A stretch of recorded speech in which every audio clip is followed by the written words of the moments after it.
A cancelled family dinner, a glimpse through a restaurant window, and a receipt that should not have existed. One tap on my phone froze the card. One stare across the glass shattered an illusion. When I traced the charges, I did not just find a trip. I found a detailed plan to uproot my entire life. They thought I was soft. It turns out, I was just quiet. There is a difference. My name is Cassandra Whitlow. I am 62 years old, a widow, and I have lived in Brookridge for my entire life. The town's quiet streets suited me, especially in the evenings. But tonight, the air felt different. It was sharp, carrying a chill that October usually saved for later in the month. I was walking through the downtown square, the weight of a fresh sourdough loaf from the bakery heavy in my tote bag. It was meant to be for dinner. My phone had buzzed an hour earlier. A text from Sloane, my daughter-in-law. "Hey, running late with work stuff. Tonight's off. Relax. Mum, we'll do it next week." I should have just gone home. I should have turned left at Maple and steeped my tea. Instead, I cut through the plaza, just for the walk. That is when I saw them. The Copper Lantern is the most expensive restaurant in town. It is all dark wood and glass, a place for celebrations I no longer had. I only glanced at the window, a reflexive habit, but my feet stopped. There, at a long table by the glass, was my son, Derek, and next to him, laughing, was Sloane. They were not with work stuff. They were with a table of 6 friends, their faces flushed and loud. I saw the green glint of a champagne bottle. I saw plates crowded with dark, heavy steaks. I stood in the cold, invisible. Sloane raised her glass for a toast, her designer wallet open on the corner of the table. A flash of familiar blue caught the light. It was my card, the primary card on my main account, the one I had given her for household emergencies. My blood did not boil. It froze. I pulled out my phone, my fingers stiff. I opened the banking app. The screen glowed, mocking me. A new charge, still pending, sat at the top of the list. Copper Lantern, $12,980. The bread in my bag suddenly felt like a stone. I stared at the numbers. $12,000. For a dinner? While I was at home, told to relax. My thumb moved before my brain did. I pressed security. I pressed lock card. A small, digital click confirmed it. As I looked up, Sloane's laughter had died. She was looking right at me, through the glass, her phone suddenly in her hand. The app must have notified her instantly. Our eyes met. I expected to see panic, or shame, or at least the shock of being caught. I saw none of those. I saw contempt. A cold, hard assessment. As if I were an annoyance, a bug on the window she was about to swat. I did not go in. I did not yell. I did not bang on the glass and demand my card back. I held her gaze for 1 second longer, letting her see that I saw.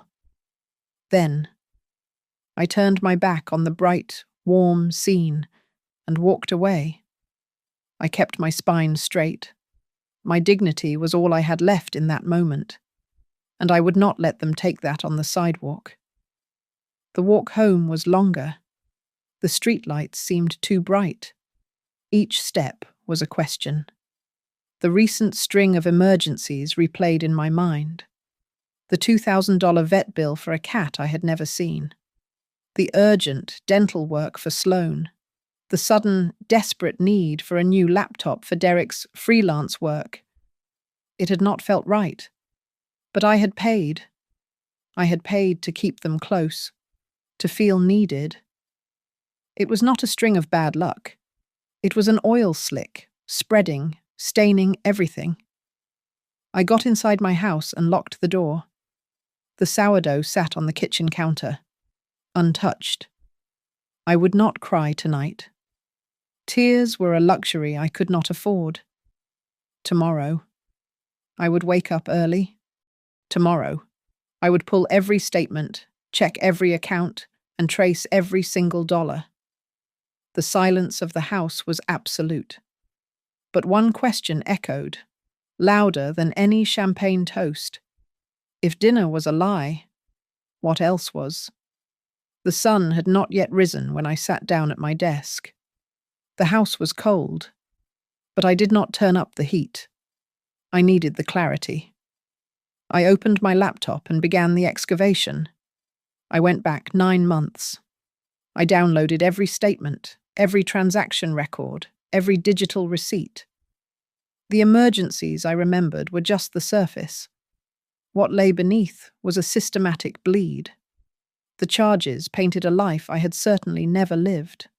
Luxury spas, cases of wine I could not even pronounce, high-end furniture delivered to an address that was not mine, membership dues for the Marigold Ridge Golf Club, a place I had only ever driven past. It was death by 1,000 designer cuts, small amounts mixed with large ones, a chaotic swirl of lifestyle spending. And then I found the vacation. There were 3 separate charges, all to a company called Sunhaven Retreats.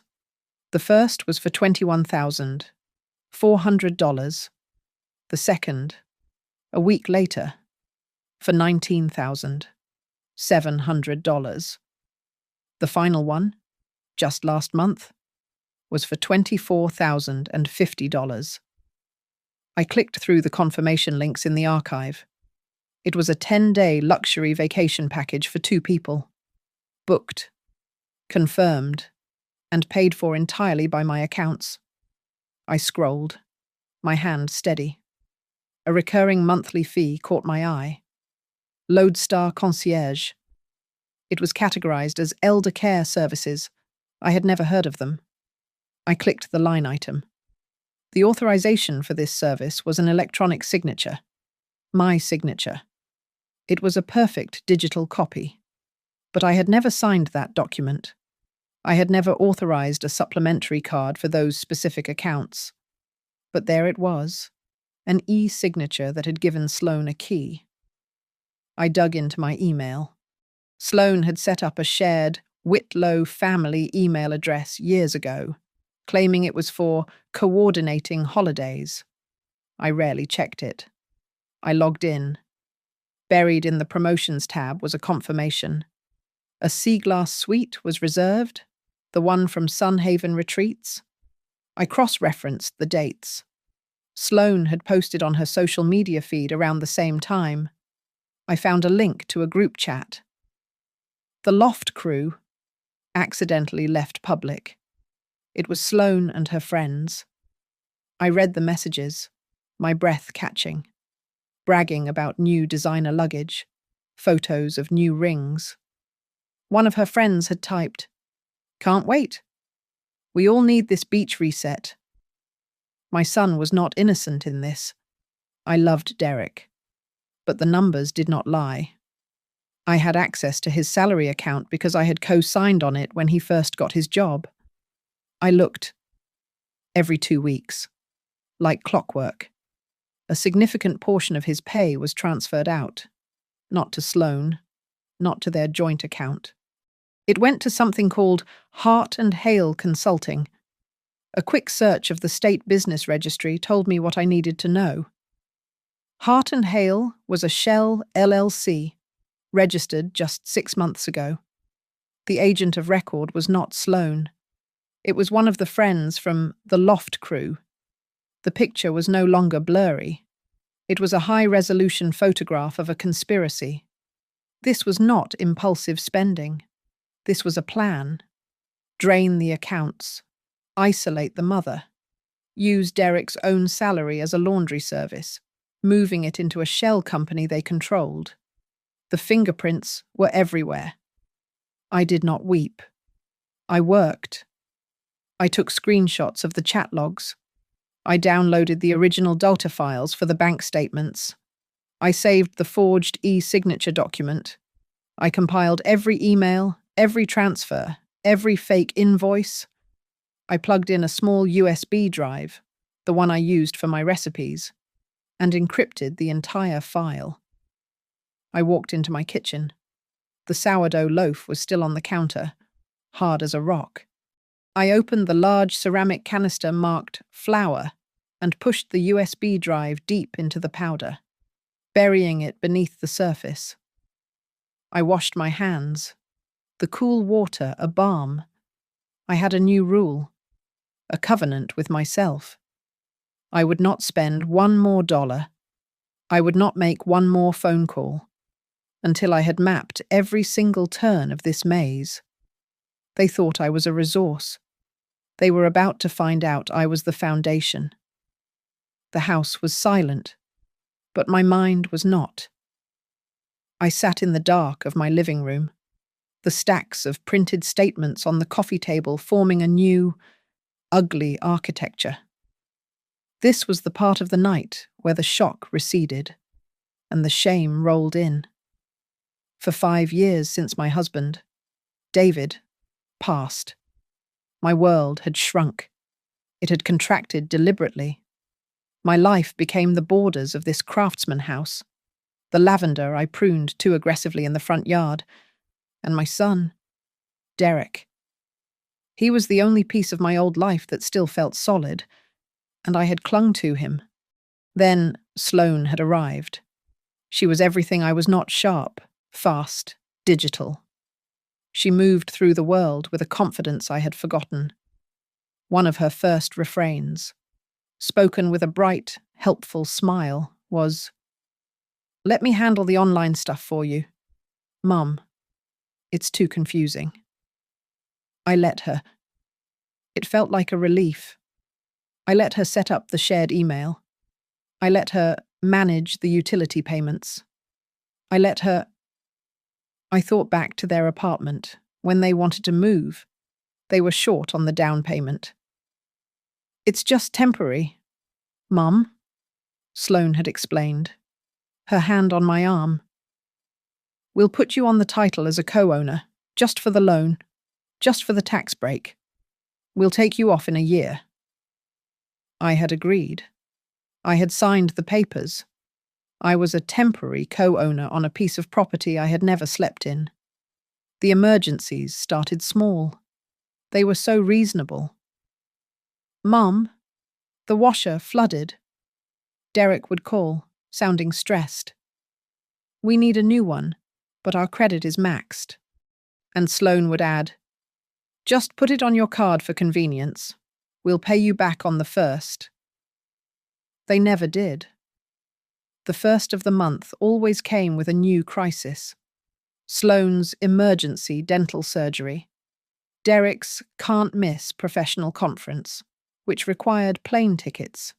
Each time, it was simpler to say yes. Each yes was a small, easy transaction.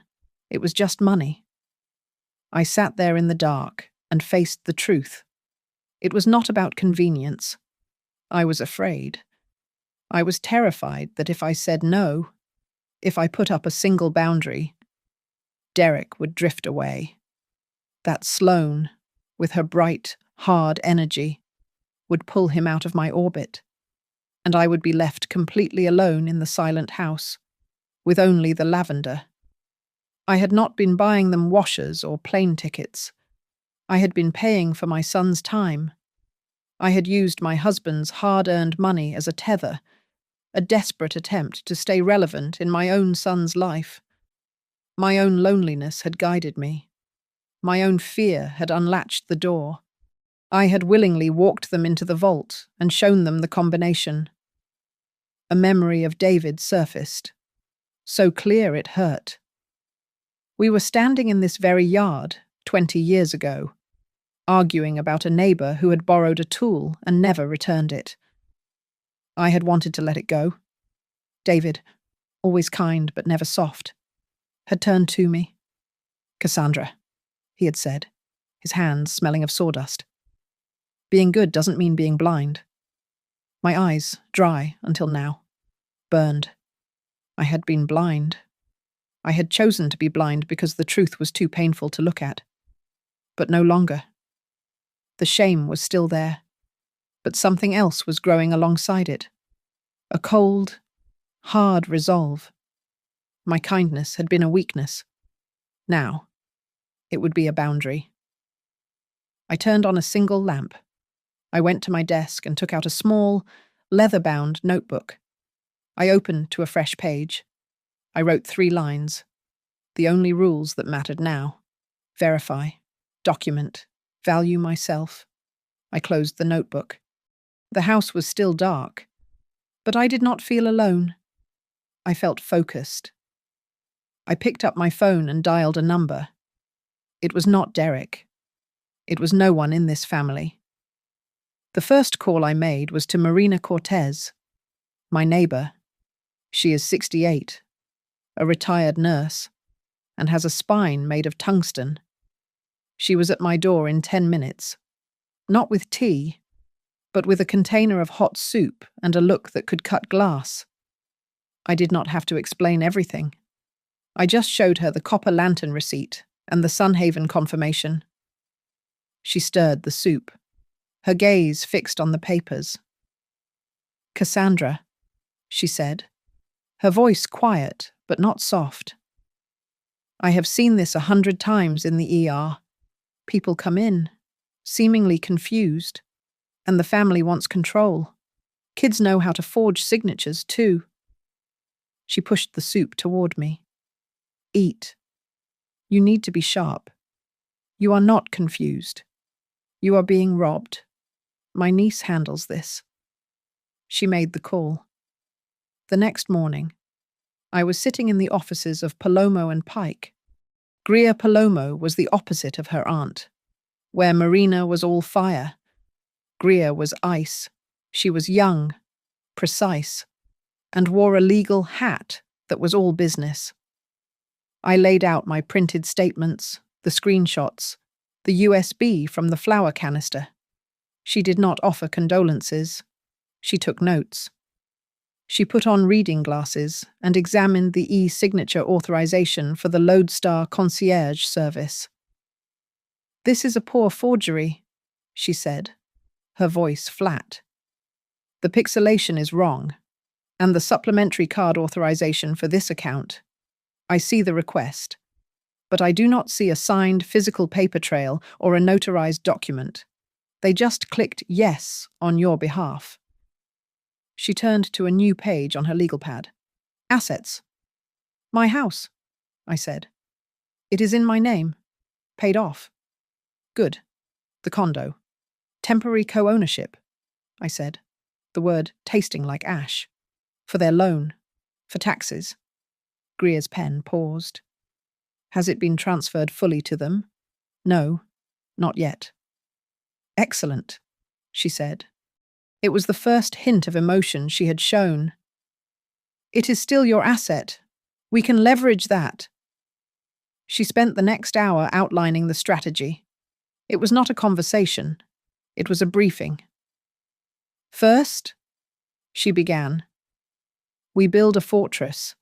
Today, we establish the Whitlow Revocable Living Trust. You will be the sole trustee.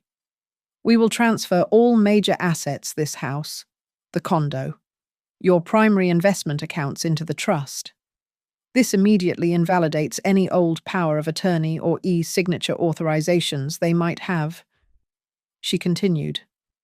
"Second, we cut off the supply. We have already locked the main card. We will cancel every other supplementary card and block all online access associated with Sloan or Derek. We will change every password.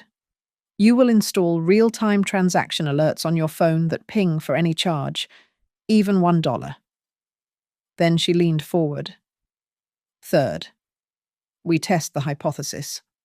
We will open one new, clean credit card. It will have a very low limit, say $5,000. You will give this to Sloan as a replacement, claiming the bank had a security issue. It is a bait card. We need to see if the behavior continues even after the mistake at the restaurant. We document their intent. She pointed to the stack of evidence. The Lodestar contract is the most dangerous part, this competency assessment line item. They are building a case to have you declared unfit. We need more. She outlined the final phase. We will schedule a dinner, a witness dinner. You will invite your pastor, perhaps a few respected long-time neighbors. Marina, I supplied. Marina, she agreed. I will also be there, as your legal counsel. We will not tell them the topic. We will simply present the evidence in a calm, controlled environment, with moral witnesses present.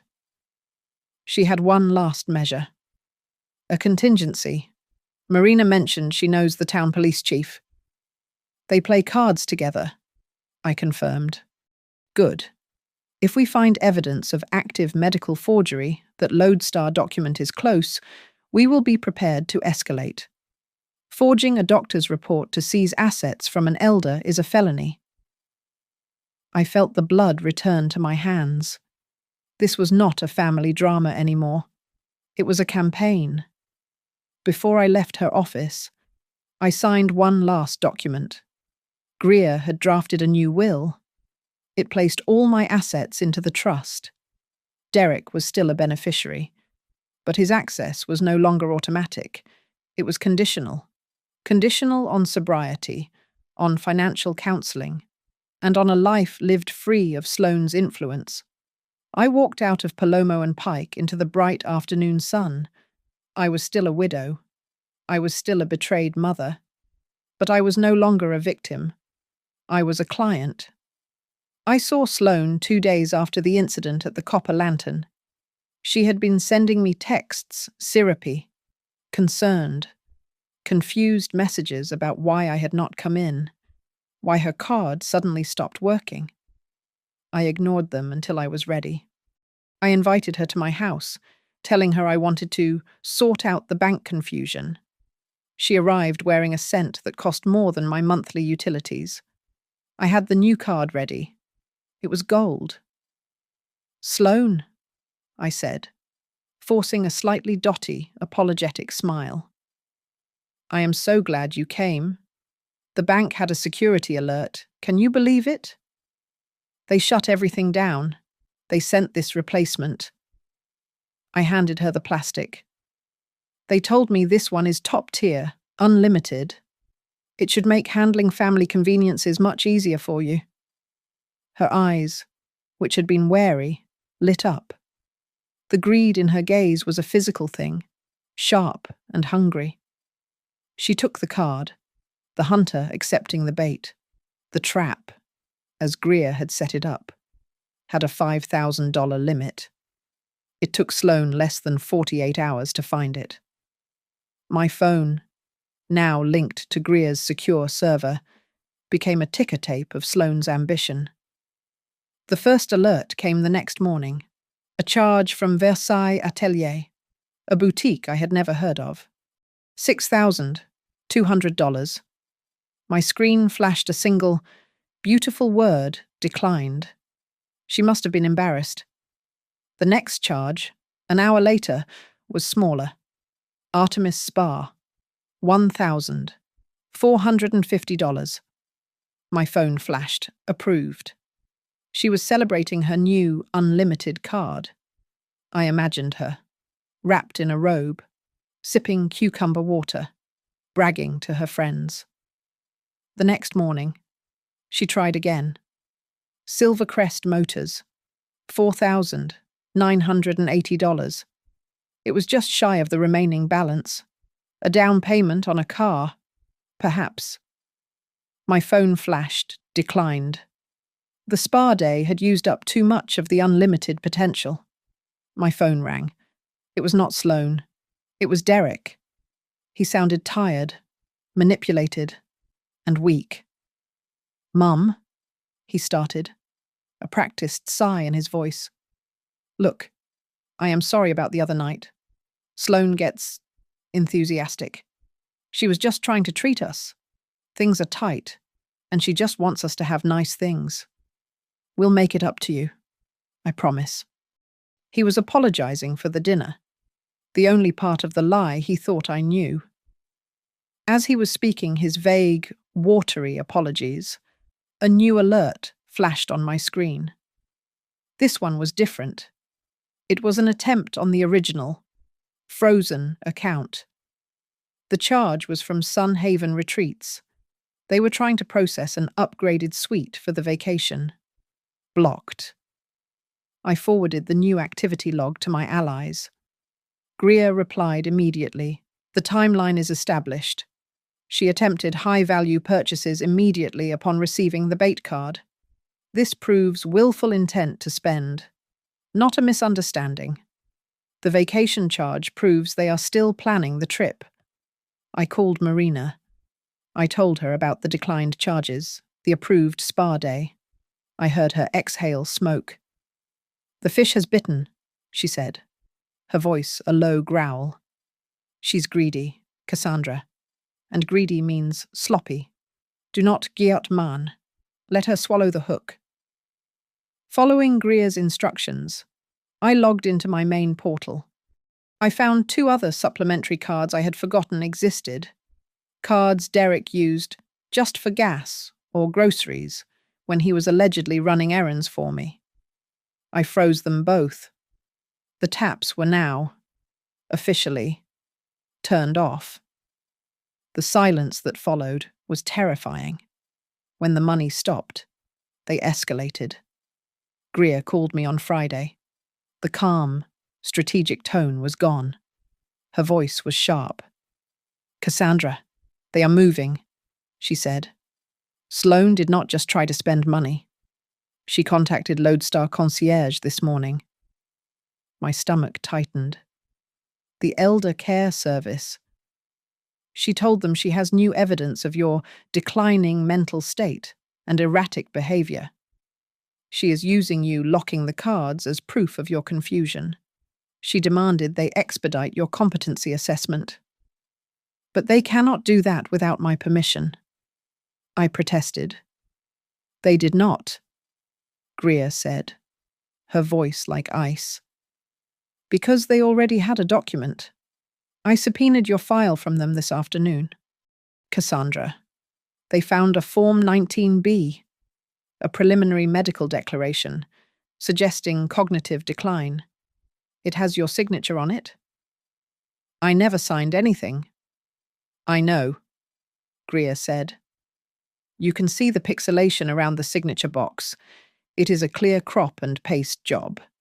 They scanned your signature from the condo agreement and digitally attached it to a forged medical document. The forged medical form was the key. Greer had used it to get a wider warrant for electronic discovery. The Whitlow family email address Sloane had created was not just for confirmations. It was a digital dumping ground. I spent that night sifting through the drafts folder, a place no one ever thinks to check. There it was, an email, unsent, addressed to a place called Silver Pines Assisted Living. The subject line was Re-Inquiry, Whitlow Residence. My hand was shaking so hard I could barely click it. It was a reservation, a temporary hold on a private room, with a deposit pending. The guarantor listed was Sloane Hart, but it was the attachment that stopped my heart. It was a doctor's memorandum assessing my memory. It listed me as showing signs of significant cognitive decline, unable to manage financial affairs, and a potential danger to herself. The doctor's name was not one I recognized. A quick search, which Greer ran simultaneously from her office, confirmed why. The doctor did not exist. Not in this state. Not anywhere. It was a complete fabrication, a phantom created to sign a document that would strip me of my autonomy. This was no longer just about a vacation. This was about removal. Greer dug deeper, pulling on the thread of the shell company, Hart and Hale Consulting. She found an internal email chain between Sloane and her partner, the one listed on the LLC. The message, sent from Sloane's laptop, was chilling. Need to finalize the financial power of attorney before the move. Once she is settled at Silver Pines, we take control of the trust. The trust. Not my trust. The trust. As if it were already theirs. But it was the next discovery that broke me. Greer had managed, through legal channels, to get a partial log of their personal text messages related to the shell company. And there, I saw my son. It was a message from Derek to Sloane, sent late at night, just last week. I am worried about this. We can get the money another way. Please do not hurt my mum. He knew. He knew parts of it. He was weak, afraid, but he was not blind. Sloane's reply was sent 1 minute later. We cannot get rich being soft. Derek, it is her or us. Choose. He had not replied. His silence was his answer. Greer's notes were stark. Potential criminal charges, financial forgery, conspiracy to commit fraud, elder financial abuse. The list was long. We had one more piece to collect. Following Greer's script, I made the bait call. I telephoned Lodestar Concierge, my voice recorder app running silently. I played the part of the confused, slightly frail older woman. Hello, I stammered. I am just so confused about this paperwork. My daughter-in-law, Sloane, said she was helping me. Did she provide you with my doctor's note? I cannot seem to find my copy. The representative on the line was helpful, dismissive, and utterly damning. Oh, yes. Mrs. Whitlow. No need to worry, the woman said brightly. We received the medical documents directly from Mrs. Hart. She has been so proactive, it is all in your file. I hung up. I had the confirmation. That night, I did not turn on the lights. I sat in the living room, in the absolute darkness, and played the recording back. I listened to the cheerful voice confirming that Sloane had supplied the medical file that would have been used to imprison me. My hand was trembling, but my eyes were steady. I looked at the empty armchair across from me, the one that had been David's. I stood up, walked to the hall closet, and pulled out his old tweed jacket. It still smelled faintly of him, of sawdust and cold air.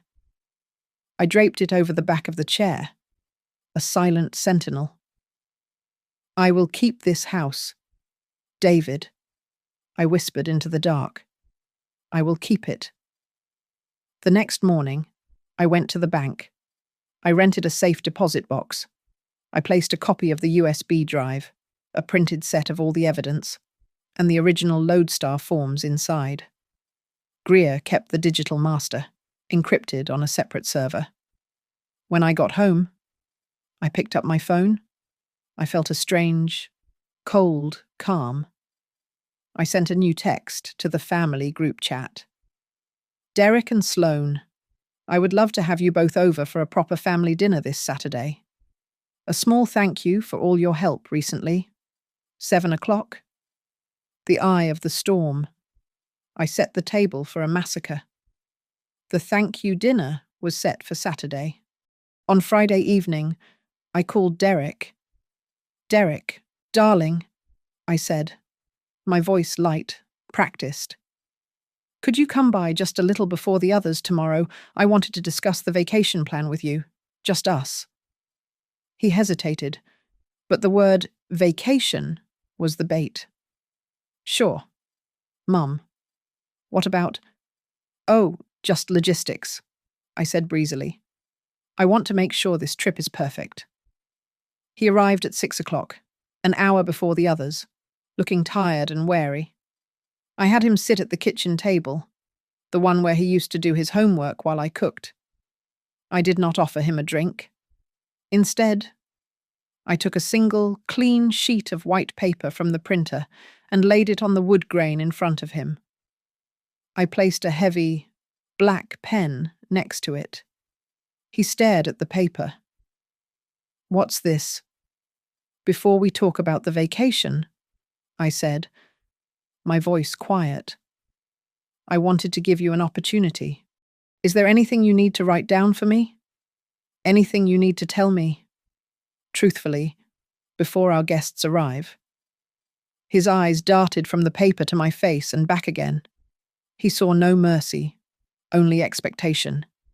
He was trapped. "Mum, I don't know what you mean," he stammered. "The paper, Derek. It is blank. A confession. An apology. A list of what you have taken. I am giving you a chance, right now, to write the truth." He pushed the paper away, but not with force. With fear. "Mom, I am in debt. A lot of debt. Sloan. Sloan has just been trying to manage things, to get us ahead. We have been stressed. That is all."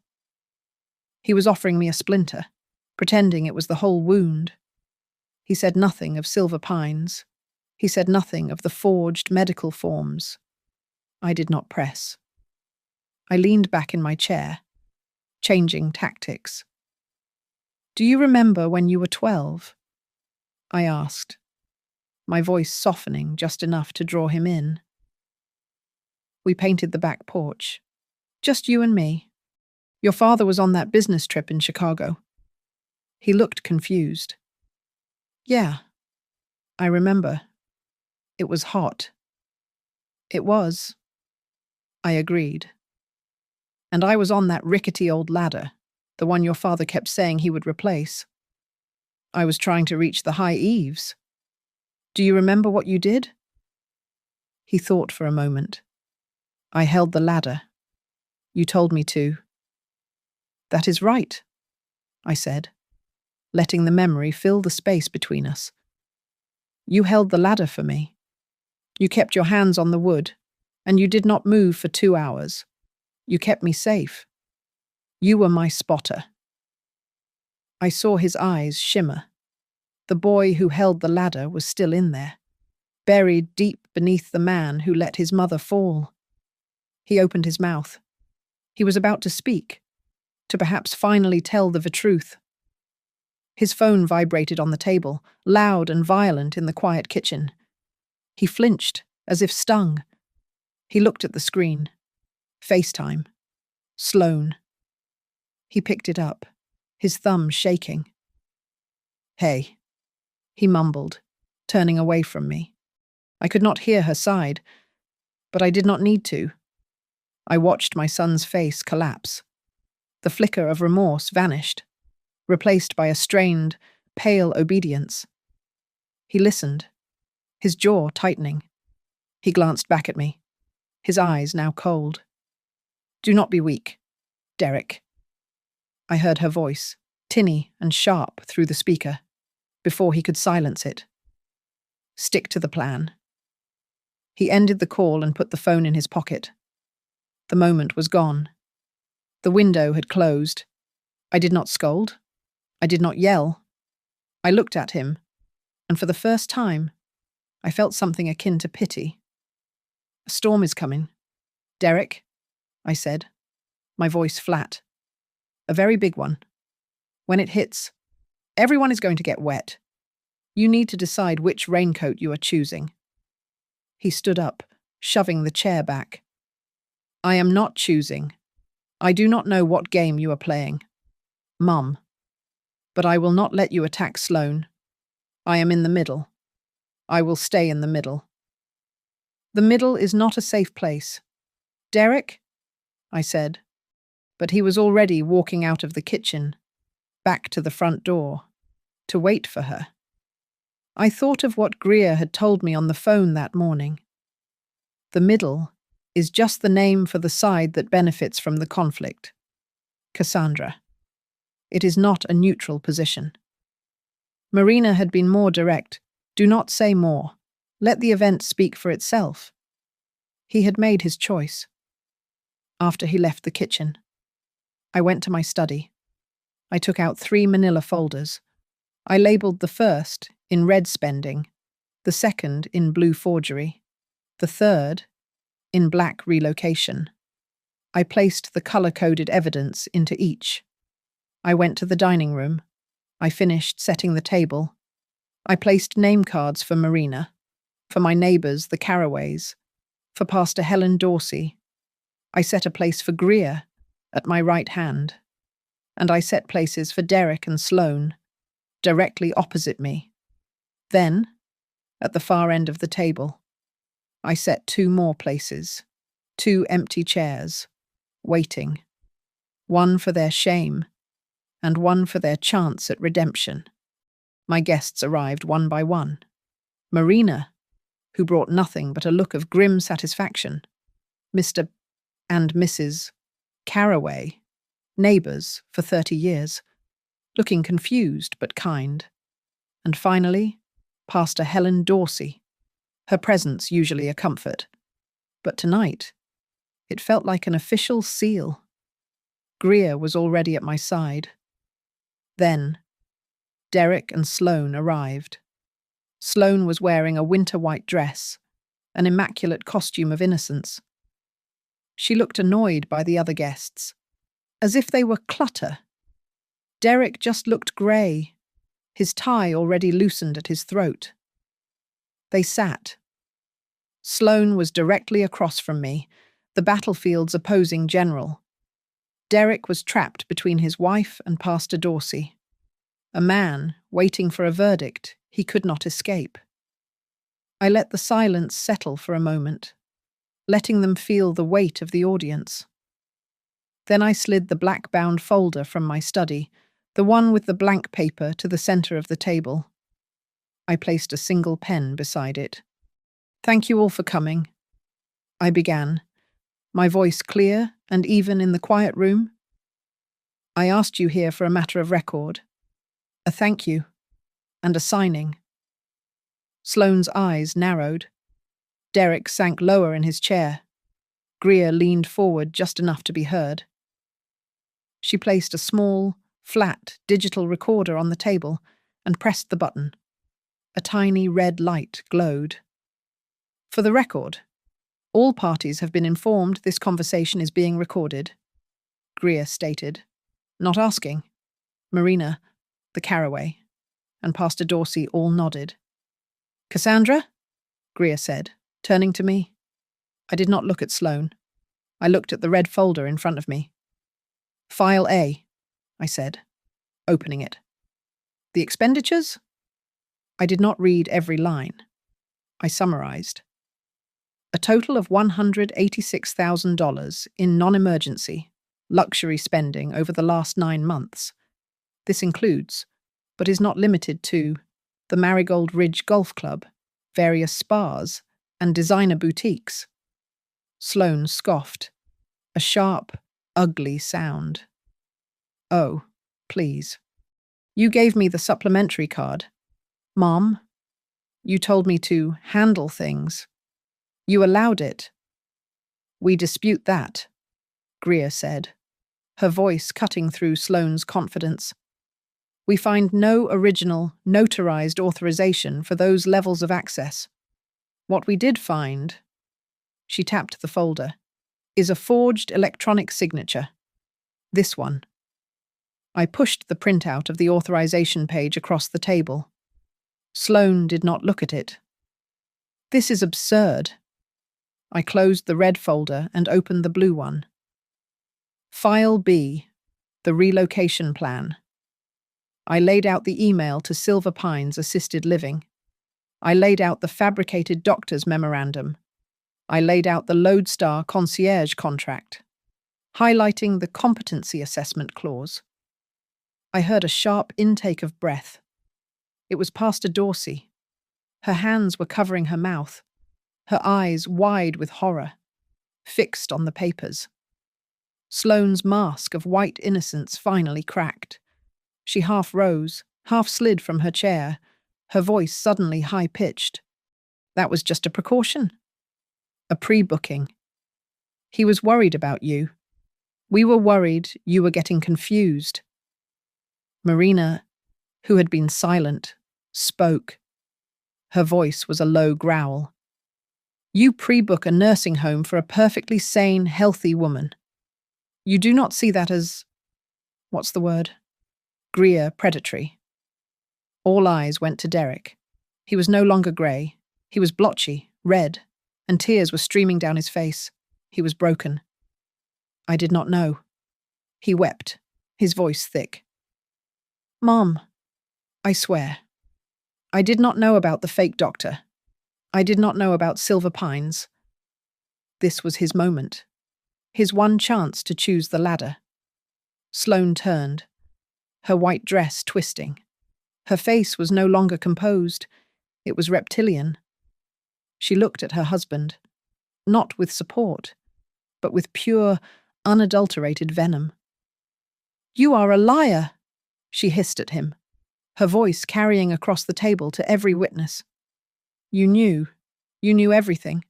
I sent you every email. We planned it together. No one shouted. No one had to.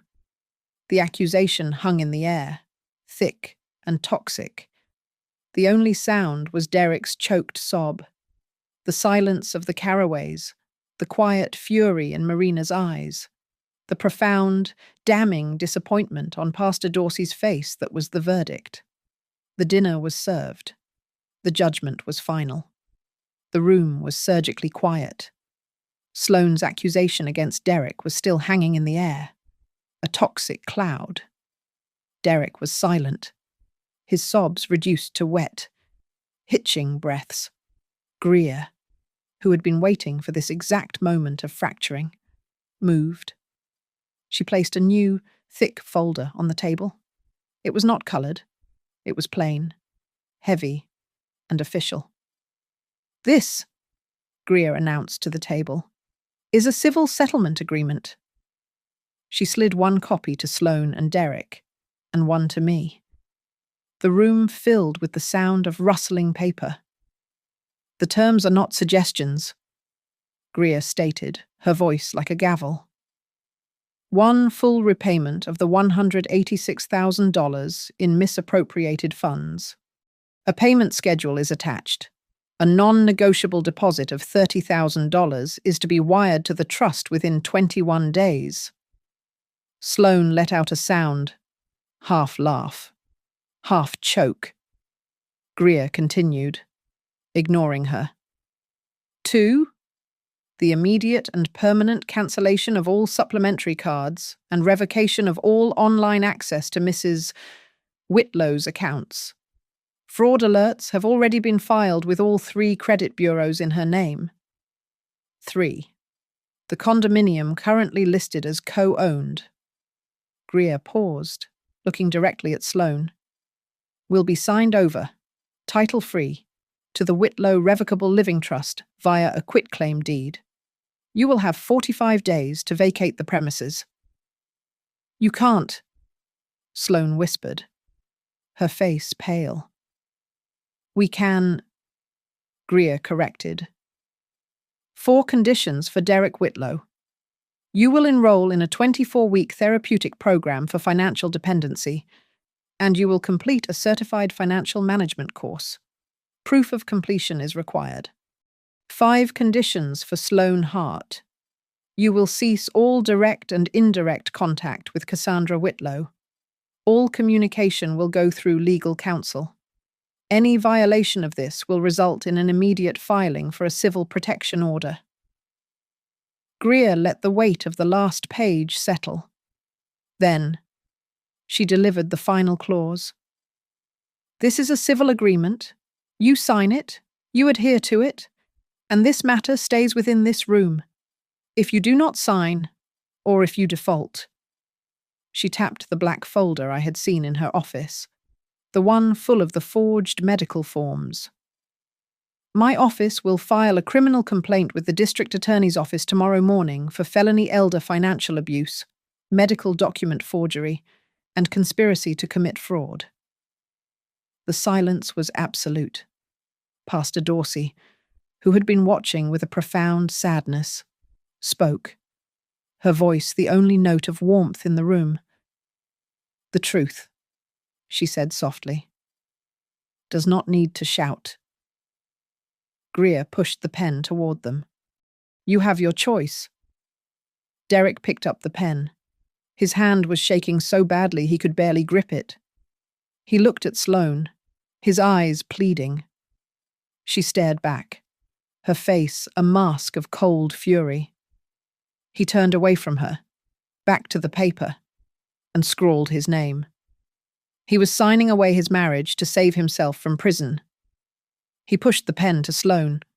She looked at it as if it were a snake.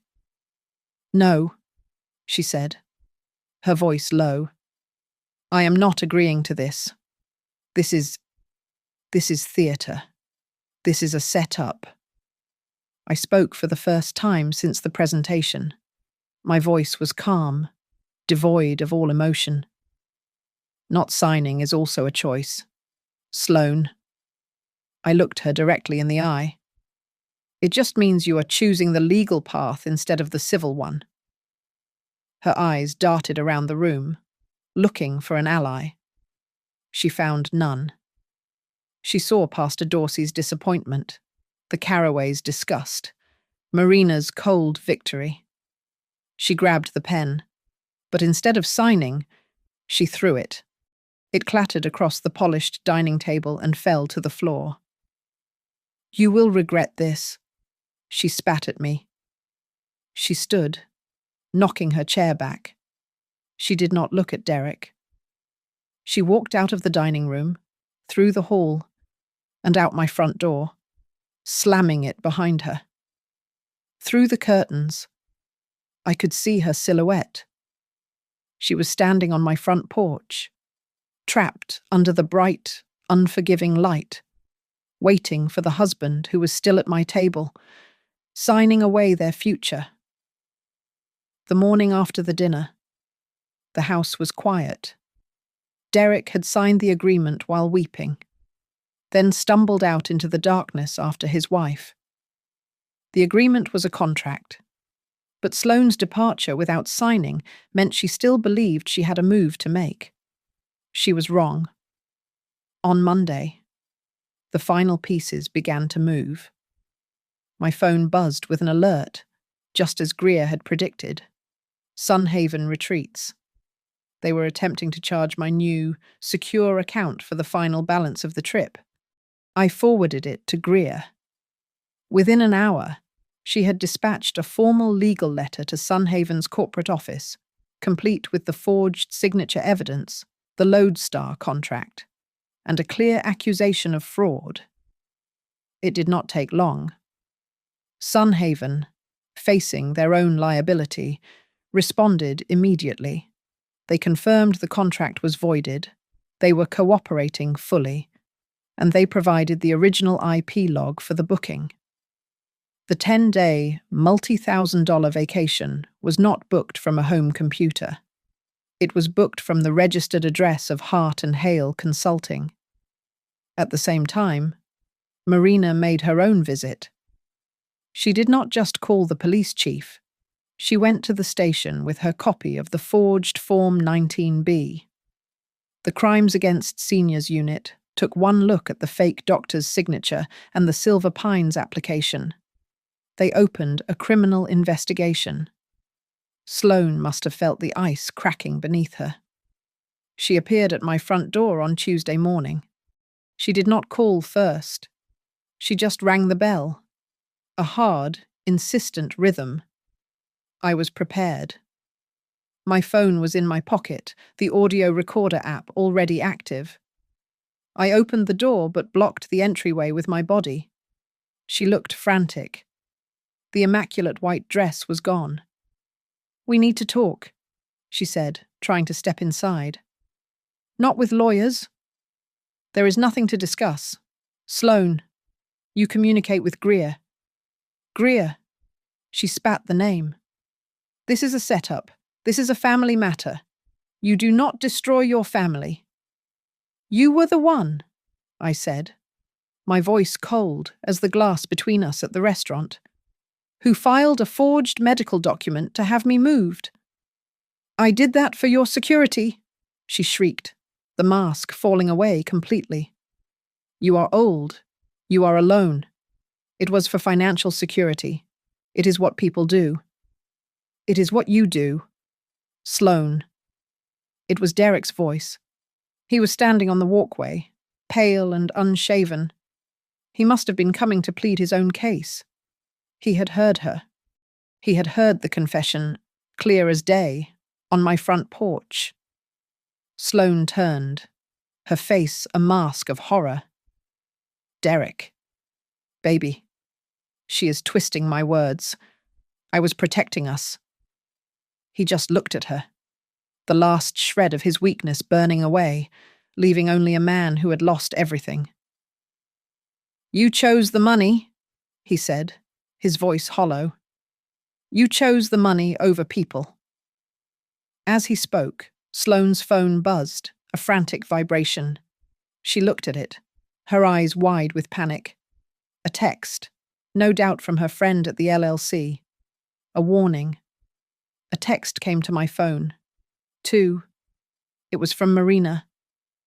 They are at the Hart and Hale office. The police. They are seizing the servers. Sloane's friend was texting too late. Greer already had the cloud backups. Another car pulled up. A courier. He handed me a large, crisp envelope from Greer's firm. I opened it right there in the doorway, in front of them both. It was the official letter from Sunhaven Retreats. The contract was void. The trip was cancelled.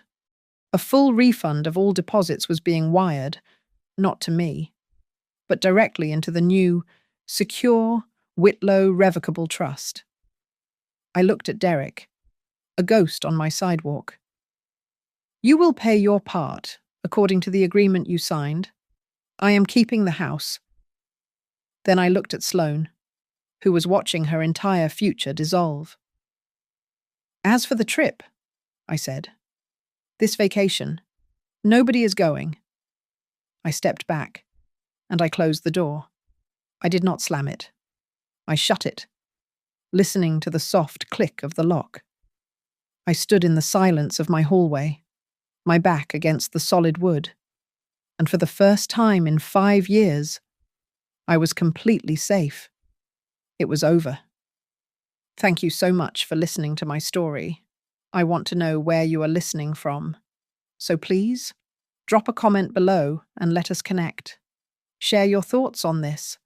And if you want more stories like this, please subscribe to Lily Revenge Stories, like this video, and if you can, support us further by hitting that hype button. It helps get this story heard by more people.